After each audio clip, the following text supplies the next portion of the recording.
Induction rural संसर्गाचे आजार. नमस्कार. आज आपण संसर्गाचे आजार या मालिकेच्या तिसऱ्या भागात पाहणार आहोत. मलेरिया म्हणजे काय? हा एक संसर्गजन्य आजार आहे. फाल्सिप्रम विवॅक्स अशा प्लास्मोडियम नावाच्या परजीवीमुळे होतो. हे परजीवी आपल्या शरीरात मादी डासांच्या चावण्यामुळे येतात.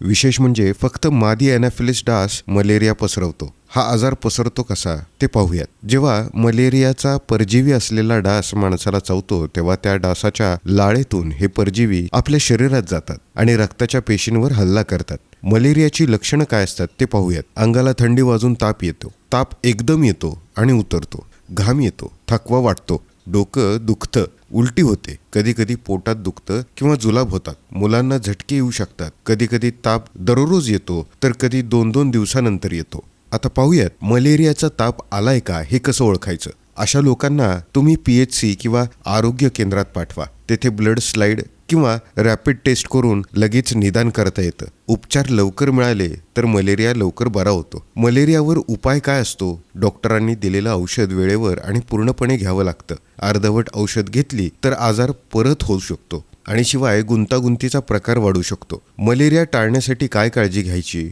यामध्ये आशाताई तुमचं खूप महत्त्वाचं काम आहे. लोकांना सांगायचंय की घराभोवती पाणी साचू देऊ नका, कारण डास पाणी साचलेल्या ठिकाणीच वाढतात. पाण्याची टाकी, ड्रम, डबे नेहमी झाकून ठेवा. साप्ताहिक कोरडे दिवस पाळा. सगळी भांडी, कूलर, झारं कोरडी करा.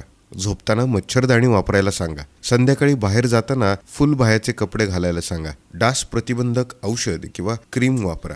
तर आशाताई, ताप येणाऱ्या लोकांवर लक्ष ठेवा. त्यांना वेळेत टेस्टसाठी पाठवा. मलेरियाची माहिती देऊन गावात जनजागृती वाढवा. कुठे पाणी साचतंय का यावरही लक्ष ठेवा.